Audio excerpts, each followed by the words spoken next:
Hello, everyone, and welcome to today's SharePoint TV episode, in which we'll talk about a really popular topic nowadays, which is Project Cortex. Let me introduce myself. I'm your host, Vlad Catrinescu from Valo Intranet. And first of all, we're still at the middle of January, so I'm still allowed to say Happy New Year. I think this is the last day where we're allowed to say Happy New Year.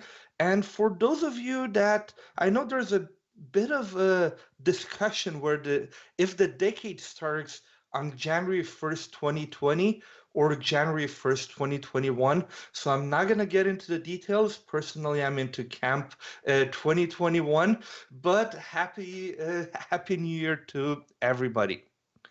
We have two amazing guests today, but before we get to that, just something that I want you all to remember is that this is a casual conversation where we really want to get all of your questions answered. And I know Project Cortex was announced a few months ago. Most of you, I guess, haven't had a chance to play with it yet, so I'm sure there's a lot of questions. Please ask them in the chat and we'll get to all of them. Before we get started to our guest, let's play a quick introduction from our sponsor, Valo Intranet.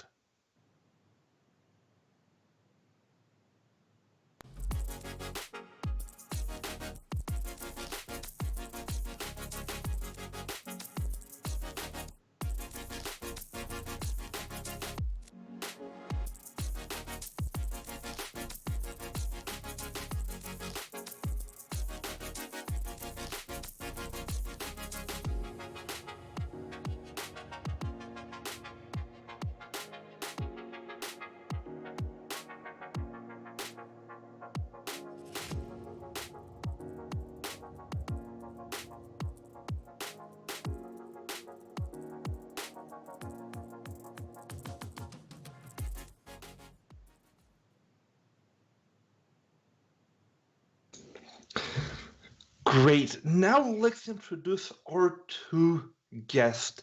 First of all, we have Agnes Molnar from Search Explained, and we actually had an upgrade today. We're supposed to have Chris McNulty from the marketing team, but we now have Naomi Moneypenny from the engineering team who actually worked on Project Cortex and a lot of the underlying architecture. So really happy to have you both. How are you both doing? Doing great. Thank you so much, Vlad. It's great to be here with you and Agnes. Absolutely. Me too. It's my pleasure. Awesome. Well, let's start with you, Agnes. For those of you in the community that do not know you, can you do a quick introduction about yourself? Absolutely. So my name is Agnes Molnar. I am from Hungary. I lead my own company called Search Explained. And in a nutshell, this is what we do. We explain how search works. We do everything that is about search in SharePoint and Office 365, including consulting, trainings, custom development, like everything. And recently, let's say in the last 1.5 to 2 years, I have been also involved into more and more knowledge management projects, because when we talk about knowledge sharing and knowledge management, retrieving knowledge and being able to find the knowledge is also important. So I guess this is why I'm here today. Awesome. And Naomi, yeah, you've been keynoting some of Microsoft's biggest events, so I know most of the people know you, but just a quick introduction for those new to the community. Oh, sure. It's my pleasure. I have the privilege of leading the Project Cortex product development team. So all of the work that we're doing for that. We also look after, as part of the same team, the Microsoft Search in SharePoint and OneDrive experiences as well.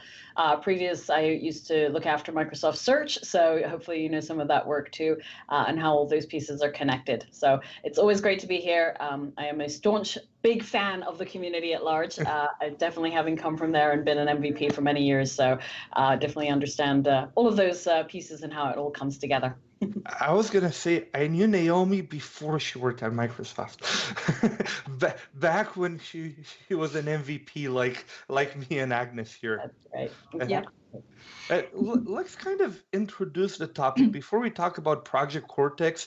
Talk a bit about search. And Agnes brought a great point that it used to be kind of search from only a technical term. It used to be really technical, but now we leverage search for a lot of other business things like knowledge management. And Microsoft Search is something that came out, I think, 2 years ago, Naomi, if I'm correct, and kind of we went from only having search in SharePoint and everybody not only going to SharePoint, but SharePoint search being the only one out there, to having a unified search across all the Microsoft 365 ecosystems. What do you think, Agnes, about the current adoption of Microsoft Search? Do you see a lot of people using it, and how do you explain it to customers that want a comparison of SharePoint Search and Microsoft Search? Well, first of all, I know you only have 30 seconds. No, I'm joking. Yes, so I can see, and I am really happy to see this tendency of organizations understanding that search is much more than one feature of SharePoint that we turn on, we create a search service application, and then we have search. So that was, and for many, that's still been the understanding of search. But it's really good to see this tendency of understanding is that search should be like an overall platform behind everything and under and on top of everything in an organization, so that the users can find everything, and not just in the classic way, like we know from SharePoint that if I type in my query, I get the 10 blue lines kind of experience. But actually, search should be connected to everything. Search should be connected to our profile information, to our emails, to everything. So I can have an overall holistic view of the information and knowledge that my organization has. And first, it's really good to see that the technology is getting there, but also it's really good to see that companies and organizations are getting where they need it and where they want it. So those two pieces go and fit together as much as I can see. Awesome. And a quick question. When they first showed Microsoft Search, I think one of the first demos they did is how from Bing you can actually search stuff and it shows you Office 365 results. And I know a lot of IT people freaked out. It's like, why do I have my company data in Bing? Yep. Do you still get, how are people adopting the search from Bing? Is it something that people actually use or not that much? Well, the first thing I can hear from many organizations is, can I have it in Google? Because many people use Google and they don't know that Bing is not the same search engine as it used to be like 5 or 10 years ago. So this is the first thing that we have to, break through first. But working on it. I'm working on it, and we are working on it. Yes. Get people to use Bing. Yeah.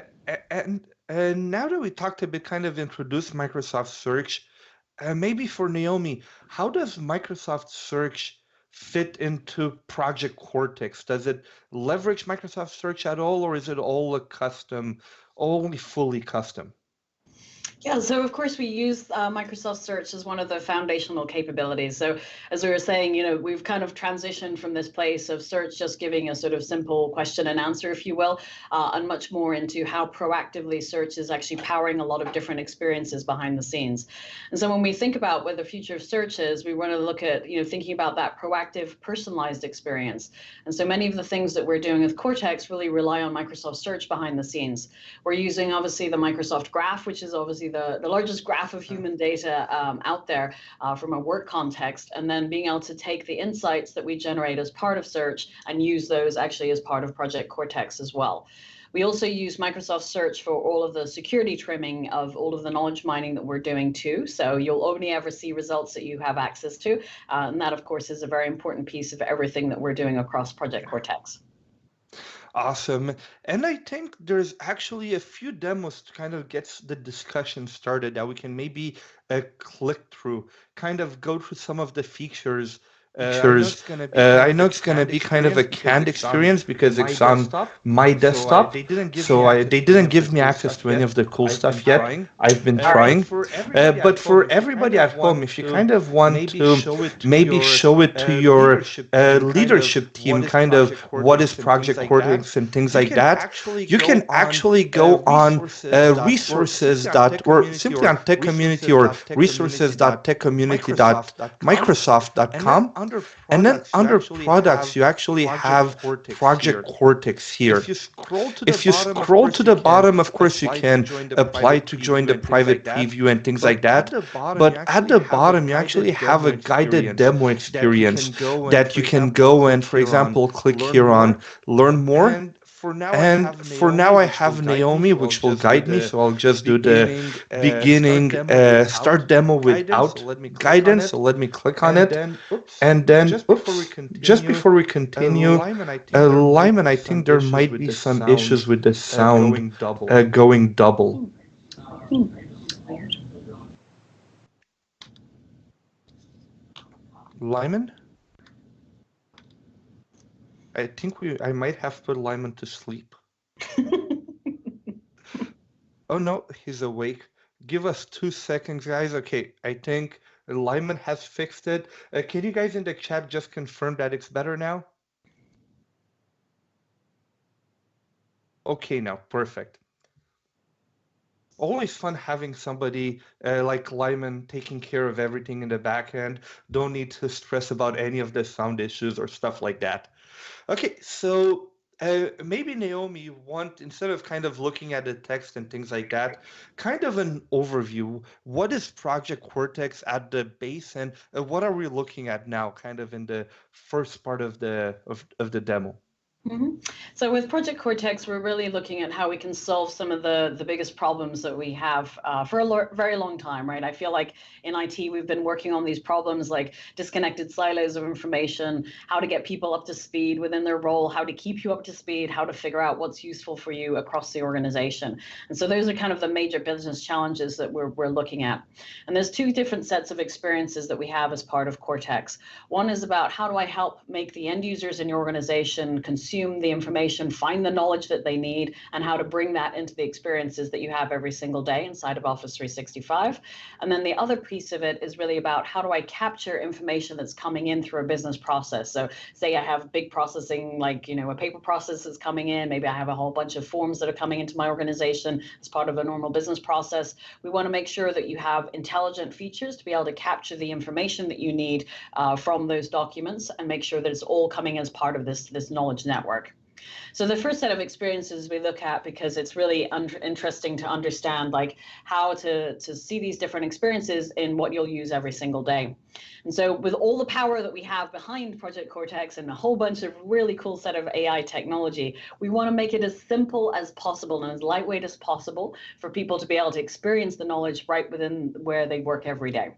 So this first one here is just an illustration inside of Outlook. So the goal is that we highlight and annotate what you can see on the screen here. So in this case, if you've ever had death by acronyms inside of your company, something we definitely struggle with inside of Microsoft, but I know it's always a concern for other folks too.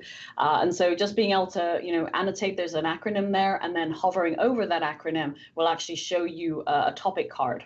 And that topic card has been automatically generated inside the organization. So, and if you can click through, Vlad, if it's working there. So, one sec, just before. No worries. So this example goes through Outlook, but Yeah. I guess we're going to have the same experience whether we're in Teams, Word, PowerPoint, Yammer, or anywhere in Microsoft 365, right? That's exactly right. So that's the cool sort of piece here is, again, we want to make this really easy for end users, right? Again, all this massive power behind the scenes, but we want it to, just like, oh, it's just there. It should always be there. It always felt like it should be there, kind of thing. And so if you're familiar with the people card experience inside of Microsoft 365, where you get somebody's profile, every time you click on them, you'll see their, their presence, basically information everywhere that you are in Microsoft 365. We want to have that same kind of experience for topic cards, essentially, throughout the suite as well. So think of topic cards popping up everywhere that you are. You're able to see, in this case, the expanded version of that acronym. So we've mined the acronym and the, what that acronym stands for. And then we've also done some extraction here from one of the documents to understand like a quick description, so that it's easy for you to get up to speed quickly. And then you can see other areas here in terms of people and resources that are available as well as part of that. And so again, it's kind of that people card model, and then being really applied to what we have for topic cards too.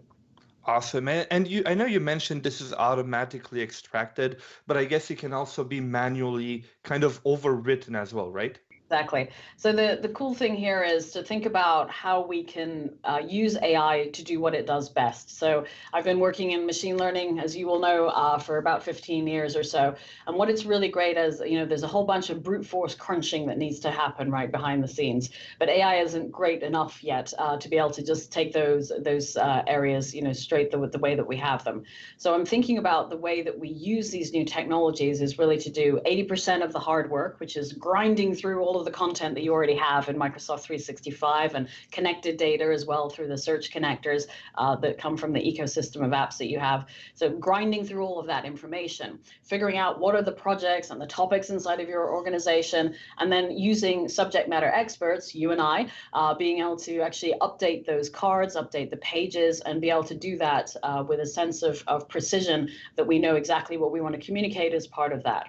And then over time, we want obviously the AI to just keep things up to date, right? That's where most of the efforts in the past, and I'm sure Agnes can talk about this as well, has been, there's a lot of heroic efforts about we're going to do this knowledge management system, we're going to put all this knowledge together inside of our organization, and then it's impossible to keep up to date. And so we want to use AI, very tactically for what it's good at, which is that initial like grind through everything that I have in Microsoft 365, and then keep those things up to date. And then subject matter experts are able to curate what they want to have as part of their topic pages and topic cards. Awesome. Okay, so now let me move forward. It will show me, like you said, other resources, documents, even related topics and things like that.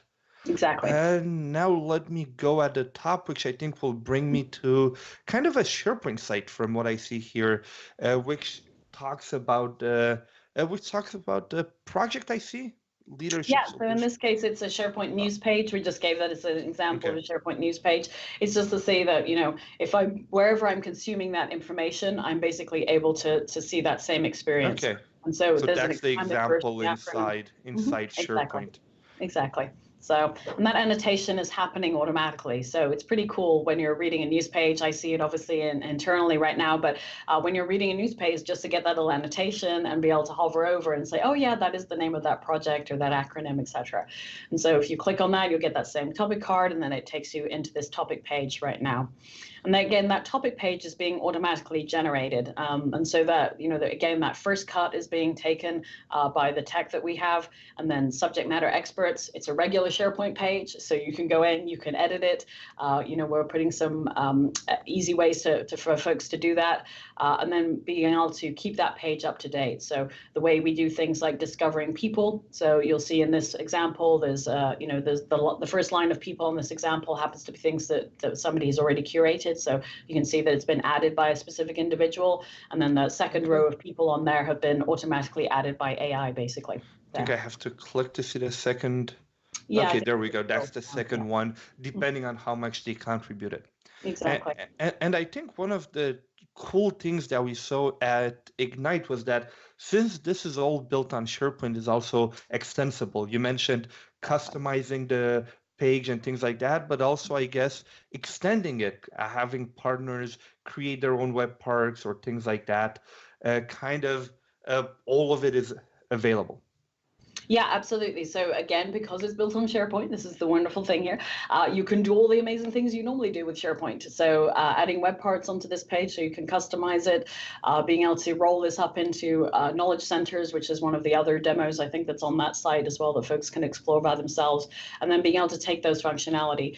We made sure that we really listened to our customers. We've been working with customers this entire journey before we wrote a line of code, did any UX, anything else there. We really listened, and customers said, we don't want to have another destination. Some customers want this idea of just being able to take these web parts and incorporate them onto their existing intranet. And then other customers were like, well, maybe we need a knowledge center or something, and we want to have the choice whether to use those or not.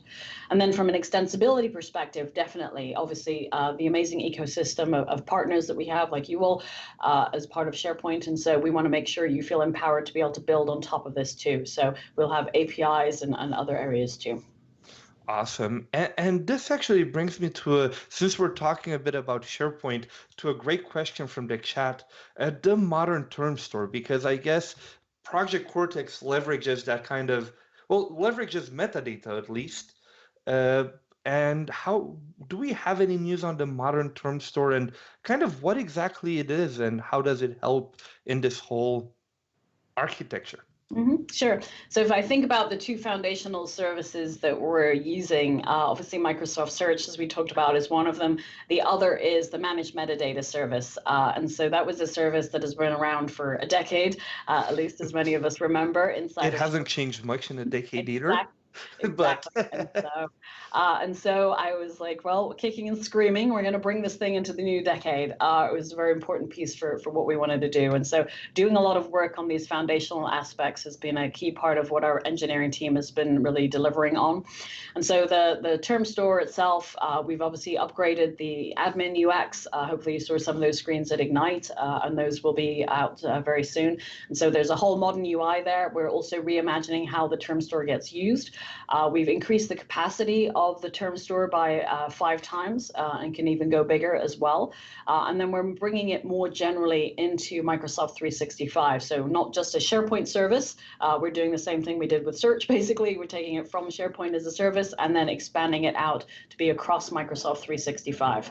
So the things like the term sets themselves that you're managing, you can also do things like importing taxonomies and exporting taxonomies from there. So if you're managing multiple term sets for different business units, you want to be able to bring in, external taxonomies, maybe things like competencies, or even doing synchronization with other things like SAP. You'll be able to bring those taxonomies in as well. So really exciting stuff just to bring all of these pieces together and really modernize the term store. We don't require folks to use managed metadata services straight off the bat. We recommend it, obviously, but you don't have to use it. It's not a prerequisite for Project Cortex. We just think it's a really good thing to do. Okay, so it's not an actual requirement. Correct. Depending on the content, you'll be able to do it. And I think I've seen it since I ever started working with SharePoint, how many companies require an automatic solution that I upload a document and the metadata gets added automatically. Yeah. I've seen a lot of sessions where people do it with Flow, cognitive services, and things like that. But in a way, it's cool that we're getting to the level where people don't even need to tag it. It helps, but people don't need to tag it, and the AI is good enough to kind of see it and recognize it.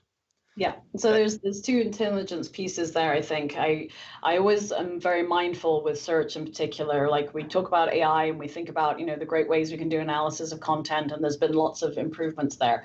None of that substitutes for having a great information architecture inside of your company. So there's always this tension, AI versus IA, right? And so we're making sure we feel good about those things. And so that's one of the investments that we're doing with the term store, again, taking it so that the same terms could be used across the suite, right? You shouldn't have a different set of topics in Yammer, for example, or other experiences. You should just have the same set of topics and the same set of terms available to you wherever you are in Microsoft 365. And that's one of the essential pieces there. And then, yes, we're doing lots of improvements as part of Project Cortex to make it smarter on intelligent ingestion and just doing smarter out of the box. But then we're doing a whole host of other improvements too, so that you can build custom models the way that you want them to for the content that's coming into your organization. Awesome. Thank you very much. Well, actually, one last question. You said it's coming soon. Do we have any kind of Q1 or any more details? Or we're just saying H1 this of H1, this year. okay. Yes, H1 of this year. That's the same date we gave it Ignite. I'll get fired if I say anything more. I tried, guys, to get more info. You can't blame me. Maybe a question for Agnes, question here from the chat. You mentioned that you're starting to work a lot more with knowledge centers and kind of building that knowledge management. In a company, who actually manages that knowledge management? Because I guess there's not a single person in the company that knows everything in the company. So how do you split that responsibility when you design a knowledge center for a client?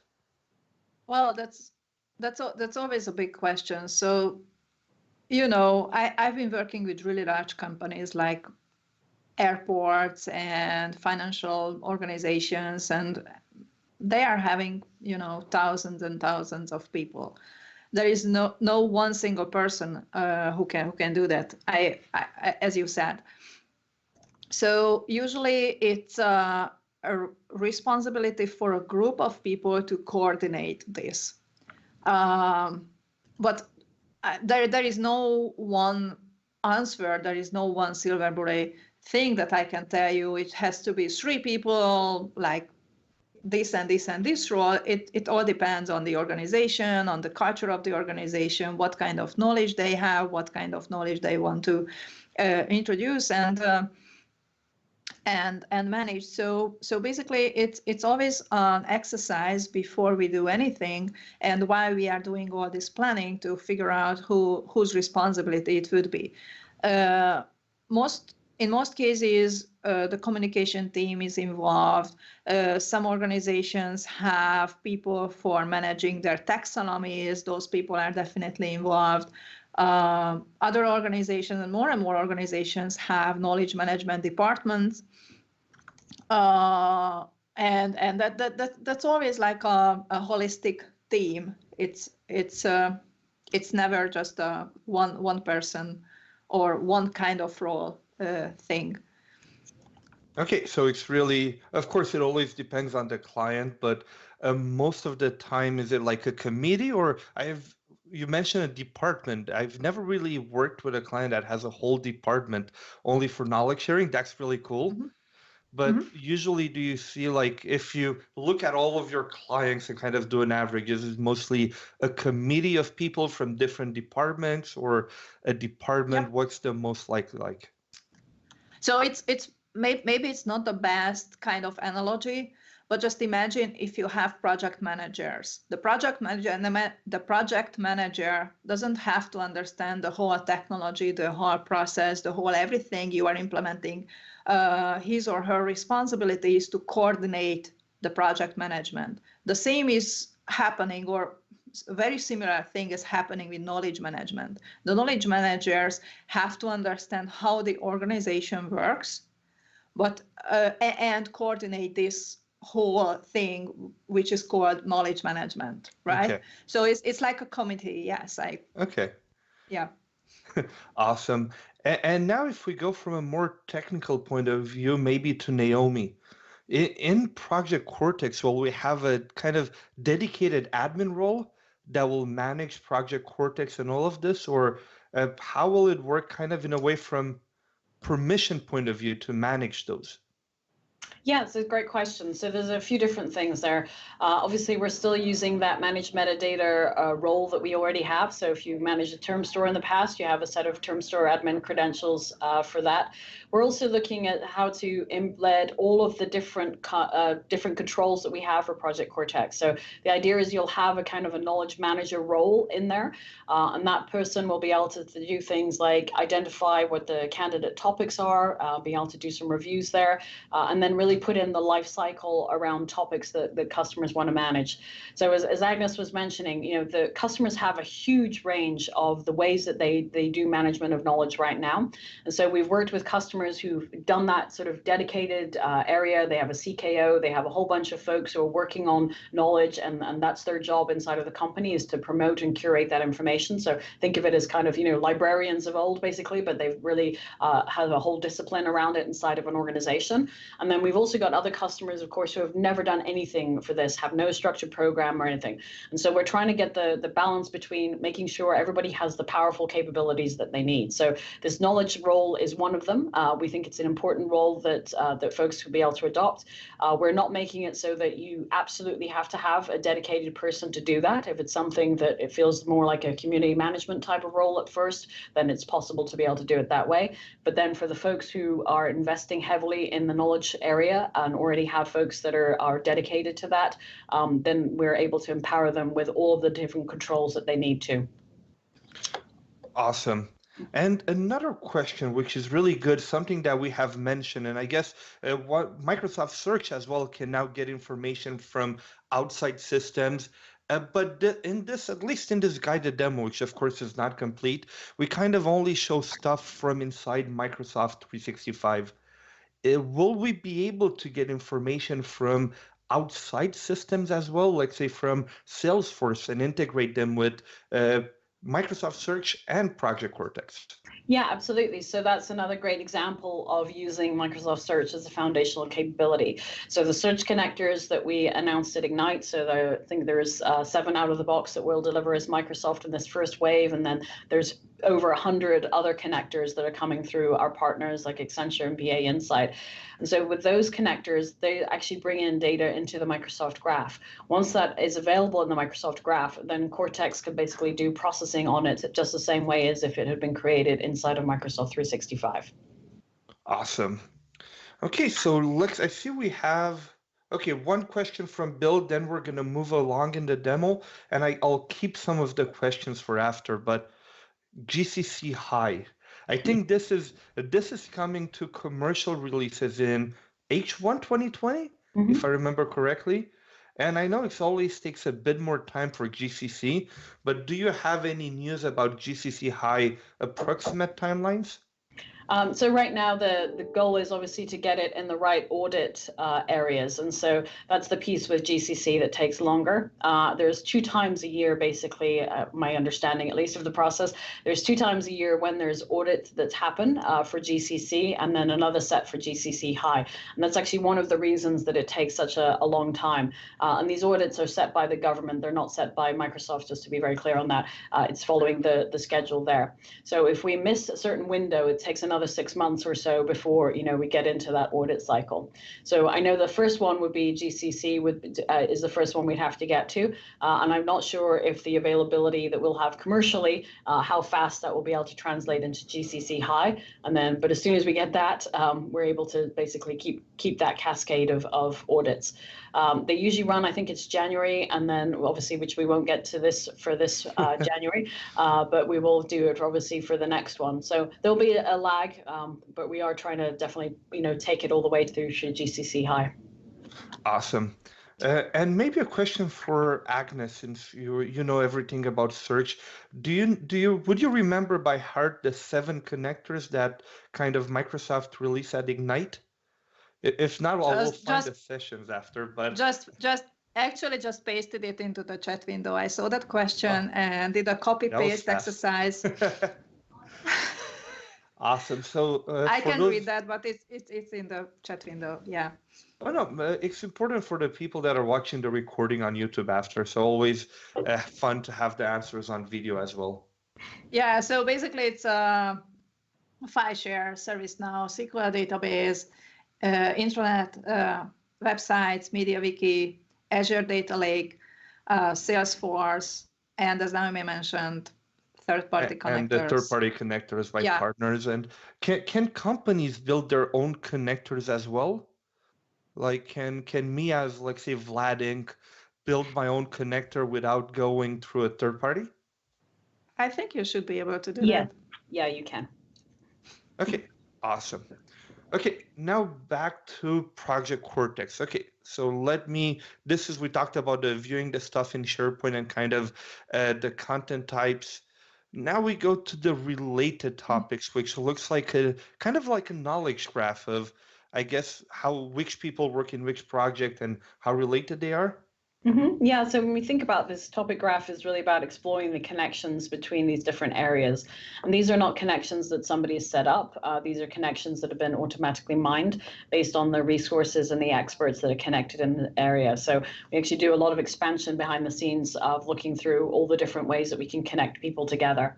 And so those graphs are automatically put together.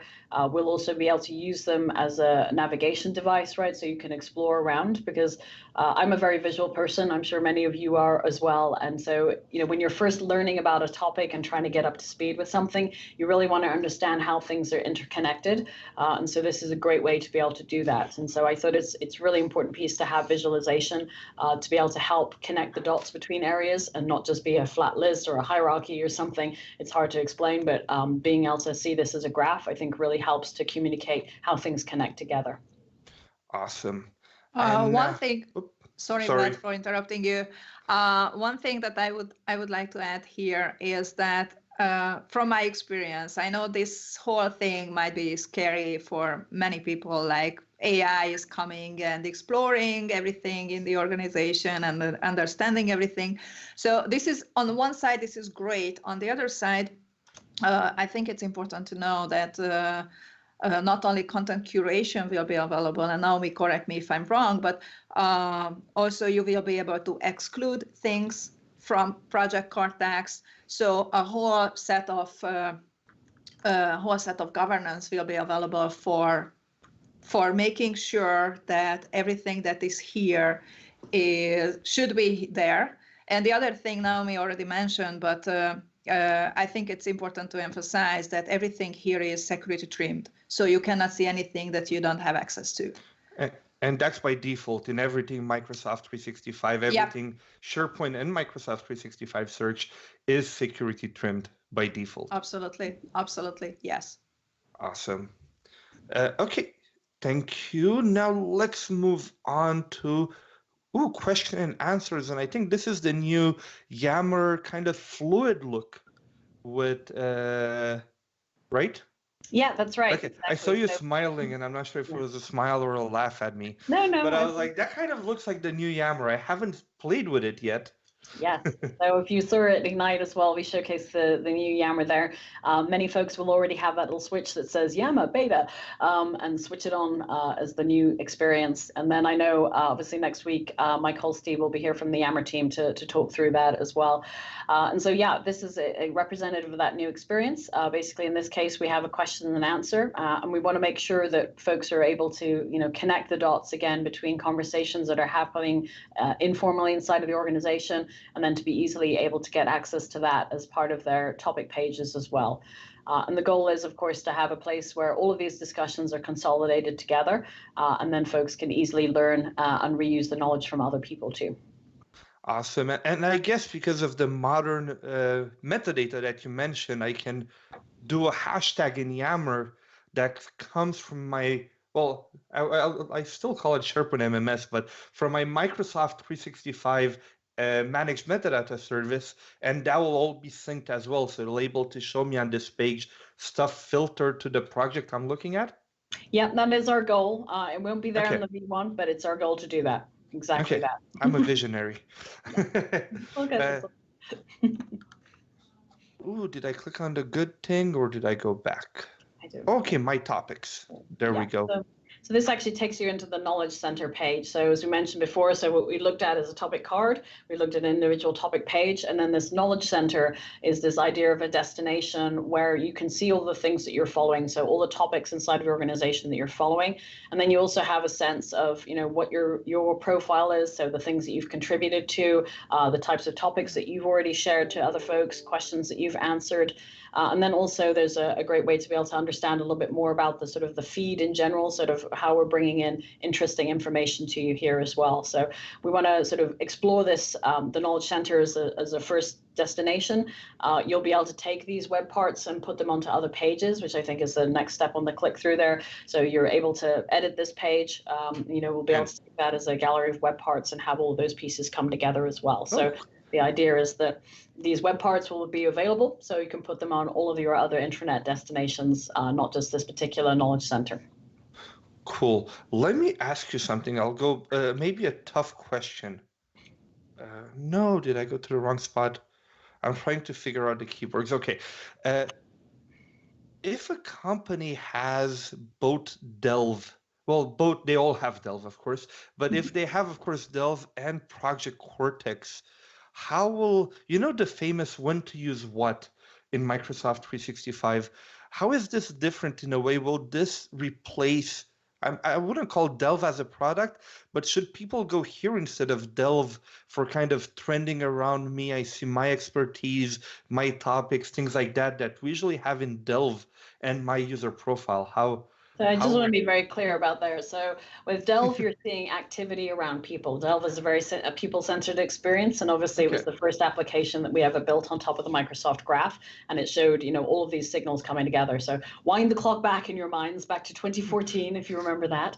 And so the first time we ever showed search working across multiple different applications. Before that, we had SharePoint search, and we had Exchange search, and we had, file search, and all those things. We had all those things together. And so the first time we ever put this together was the Microsoft Graph, and that was 2014. And then Delve is the first experience that we built on top of there. And it's really around understanding people. So I can go to Vlad's profile and I can see the files that are trending around you. And so it's much more about activity. And so it's thinking about it in a more reactive way. I don't know if that's the right word, but it's basically activity that's happening on files and people. So those are signals directly from the graph. What we're doing with Project Cortex is actually mining through all of that graph data and dynamically creating new entities. So these new topics, right, these are things that nobody has set up formally inside of an organization. It has just been gleaned from all of the information that you have, and those topics are there. And then things like expertise are based on what you're actually working on. So it's not me formally writing it into my profile. It's actually the topics being suggested, and then you can put that on your profile if you choose to. But the idea is that, we're putting a layer of intelligence on top of that was not there before. So I think about Delve as people, it's about activity, it's about what's going on already. And so think of it as kind of a more like a news feed, if you will. And then Cortex is really about how do I explore knowledge inside of my organization. That's an awesome way of separating them. Another question on this page, I see the top 10 contributor and things like that. That's kind of, I wouldn't call it gamification, but in a way, a kind of gamification. Is this something that we're going to see more of throughout Microsoft 365, or is it a Project Cortex specific feature? So this is a Cortex-specific area because we're trying to have a way for people to measure the impact of their contributions that they do with knowledge sharing. This is essentially, with all the AI technology and all the amazing stuff that we do with Cortex, this is all about human systems, right? This is about how do I make people more productive, and then how do I help to incentivize you to share your knowledge more? And so we want to overcome some of that knowledge is power type of mindset that you see sometimes in our organizations.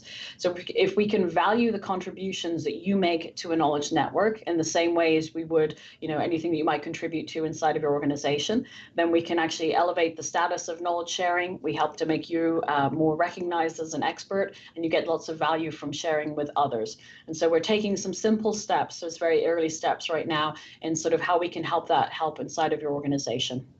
Awesome. And a question for you, Agnes. When you've worked with clients on knowledge sharing and things like that, does gamification or recognition around that usually help? Or do they see it as a kind of, oh, I have to do it as my job, so I'll do it?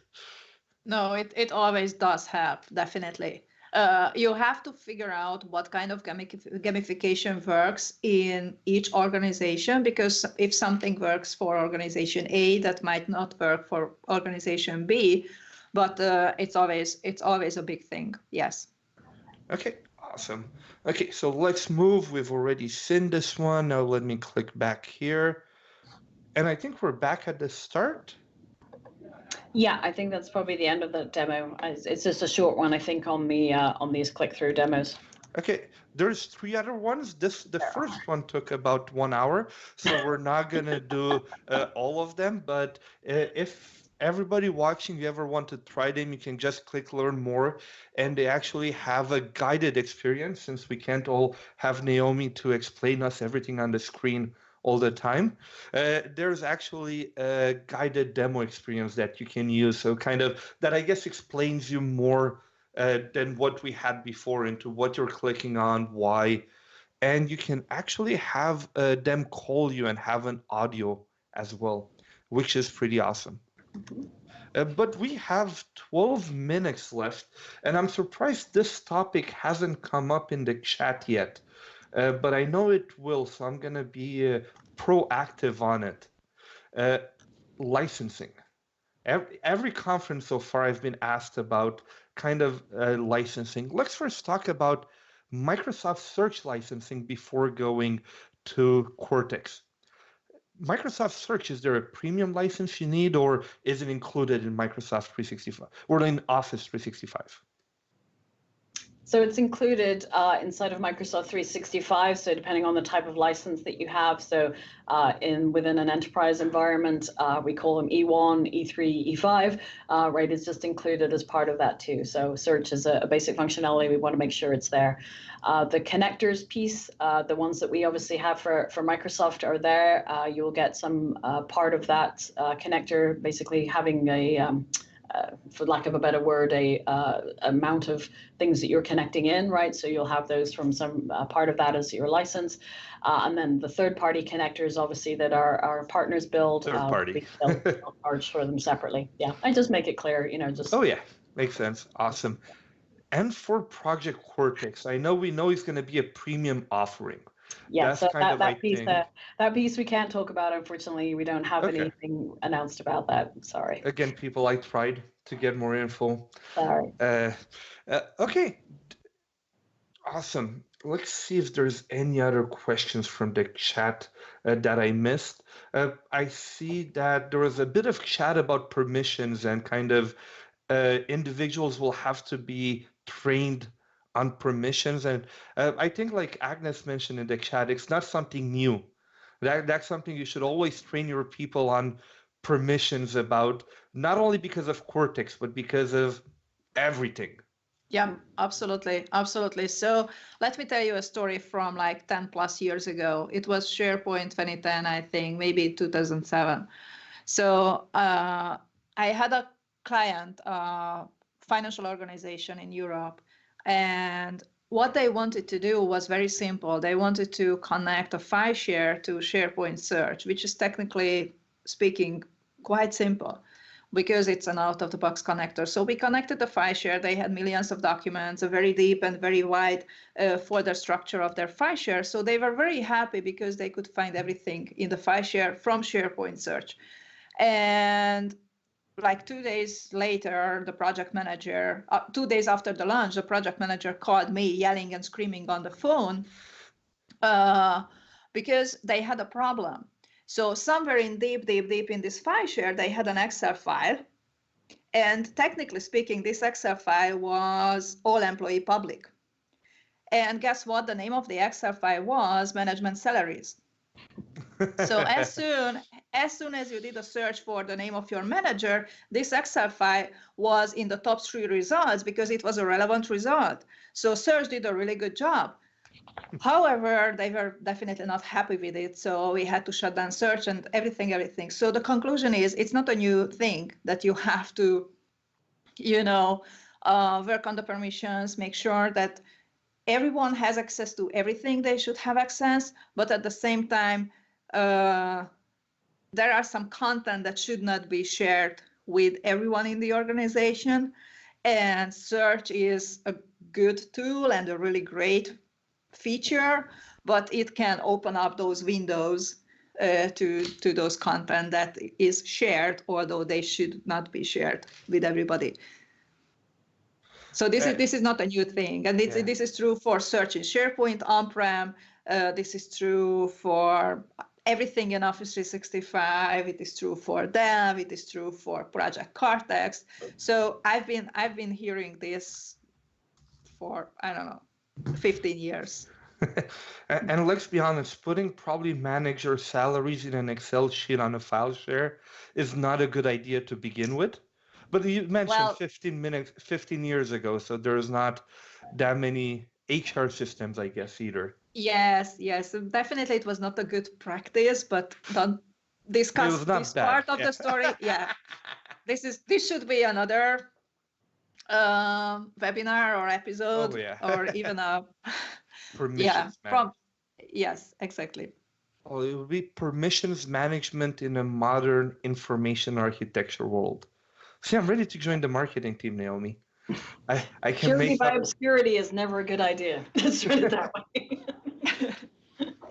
Since we're on the topic a bit about permissions and search, do you still see a lot of broken permissions nowadays in Office 365, kind of at the library level, folder level, item level, or are people starting to embrace the site collection and hub site with different permissions and kind of using search, which automatically security trims? Yeah, exactly. That's one of the reasons we've made so many investments in the SharePoint modern information architecture. So hub sites are a great way to be able to do that, right? You're joining all of those sites together, basically, and then you're able to cascade the way that you think about permissioning and making it simple for end users there. The other piece of it is obviously just, using these newest capabilities. Folks have a way of sort of retreating back to what they know, which is, I can set up a folder or something, right, and put some permissions on it or something, or maybe they think if they just hide it away deep enough in a structure, that nobody else will find it. And of course, that's not true anymore. So, and so we want to make sure, folks are using the latest, pieces of tech that are in there too. And then, Microsoft IP as well, for the folks who are very, very concerned with that, there was a whole bunch of announcements at Ignite. So if I think about them as kind of a sister team to what we're doing with Project Cortex. So, you do all this great stuff with search, we do all this great stuff with Cortex and managing knowledge, Microsoft information protection, and all of those great capabilities, being able to go through content that you already have out there, helping you to identify content that might be potentially sensitive, how you put all those pieces together. That was all also announced at Ignite as well. So these two things really work hand in hand together. Awesome. Quick question from the chat, and also to see if I understood correctly. The question was, manually tagging of documents is time intensive. Does Project Cortex solve this? Yeah, so there's a couple of different things that we're doing there. That's the part of the demos that we didn't get to, and I always feel sort of bad because that area is just as advanced and just as cool in my opinion. But there's a couple of demos there. So there's a few things that we're doing. One is to improve the out-of-the-box capability. So just the same way with Microsoft Search, when you upload a receipt or a business card, that kind of thing, we automatically recognize it as a receipt or a business card, and you can make it searchable basically inside of the organization. And you don't have to do anything, it just happens by itself, right? So that's great. We're improving that as part of Project Cortex as well. So we're basically extending the amount of entities that we recognize automatically and improving the OCR type of technology that's in there too. So that's kind of method one, if you will. Method two is really around forms processing. So thinking about forms that are coming into your organization. And so things like, could be anything like tax forms or mortgage forms or insurance forms or whatever. So there's a lot of stuff, paper stuff that comes into organizations. And so being able to do some automation around this. So customizing what is extracted from those forms. And so we have a partnership there with AI Builder. So we're bringing in the Power Platforms technology there and natively into SharePoint SharePoint, and so you'll be able to extract the metadata that you want. All of that extracted metadata is being saved basically as columns in a document library, so you can do workflow and all the other good stuff you expect there. And then the third method is really around more unstructured documents, and those are traditionally the most challenging things, but oftentimes our subject matter experts inside of an organization will be able to help understand what they want extracted out of there. So think about it like project proposal documents, think of it like contracts and agreements, where you have very specific things that you're trying to extract, but they may not obey sort of a traditional rules-based approach. And so that's where that new method of machine teaching really comes into place. And so machine teaching is about explaining to the machine the same way as I would explain to a human, not in a sort of, Boolean string or, programmed regex type of way, but basically being able to help to explain to the machine what to extract. And so subject matter experts will have access to that. And it's an advanced interface. It's definitely a new approach that we're taking there, but we think it's a really important one too. So there's a session at Ignite that one of my team members did, Sean Squires, who actually goes through a lot of these metadata and the capture scenarios, essentially, of how we ingest content more efficiently. So, you should check that out on ignite.microsoft.com. If you look at the session catalog and then do a search for Cortex, you'll see there's one that's called Introducing New Content Capture and Process Automation with Project Cortex, and that's Sean Squires. So you should listen to his session if you're interested in those areas. Yeah, and by the way, if you're on the demos page that we looked at a bit earlier, it's the second demo.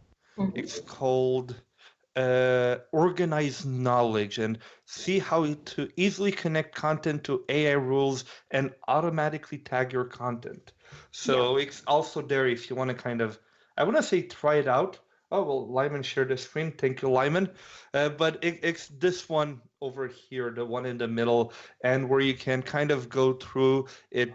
You create a document library, it goes to AI, you upload documents, and it automatically shows where you pick the info from.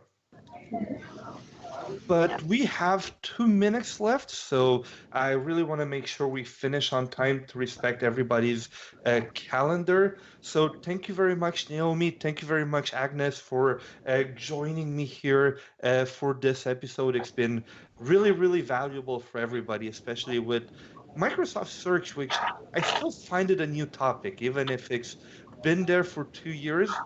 I still think a lot of companies are not, I want to say not ready, are not adopting it yet to its full potential. I know we can say the same thing about SharePoint 20 years later, but Microsoft Search is really new. So thank you very much, and thank you very much, Naomi, for the Project Cortex knowledge and for the custom private tour. It's all good. My pleasure to be here. Always a pleasure. So right before we talk about the guests for next week, let's take a look at a quick video from our producing sponsor, SharePoint Conference, that talks a bit about this year's conference. Hi, I'm Naomi Moneypenny, and we are live at SharePoint Conference Las Vegas. What makes this conference so special is really about SharePoint, putting SharePoint at the center of things, but most importantly, all of our amazing customers that we get to meet as part of this. And so putting all of that connection and wealth of technology together makes SharePoint Conference a really unbelievable event. Learn all about the newest announcements we have, the newest features that we have, make connections with each other across the community. It's a very rich community. It's something that you can work together, finding peers that have maybe the same problems and the same issues and the same business problems that you're trying to solve, and then really looking at how different ways that people have solutions for those areas.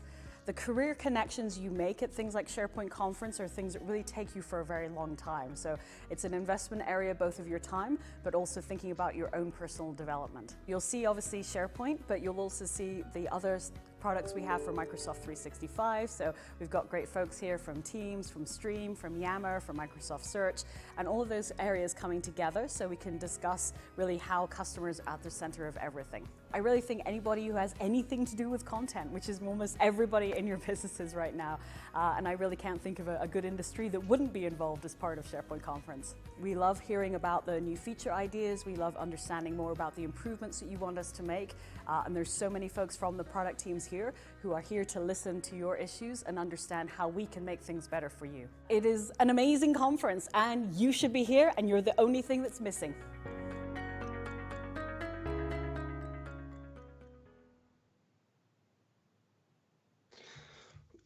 Well, thank you very much. Now let's talk about next week. Next week, we're going to talk about Yammer, and we're really going to focus about adoption as well as, of course, the new Yammer that Microsoft announced at Ignite using the Fluid framework. So we're going to take a look at that. And our two amazing guests will be Michael Holste from Microsoft, as well as Martina Gram from Austria. So make sure to join us next week on Wednesday, 1 p.m. Eastern, so January 22nd. And also make sure to follow the Twitch channel. If you want to get notified next time we go live, there is a heart icon at the top right of your screen that you can click on, and you're going to get a notification when we go live. But thank you very much, everyone, for attending. I really hope you found it informative. And again, thank you very much for our guests, Agnes and Naomi, who came to share their knowledge with us. See you all next week.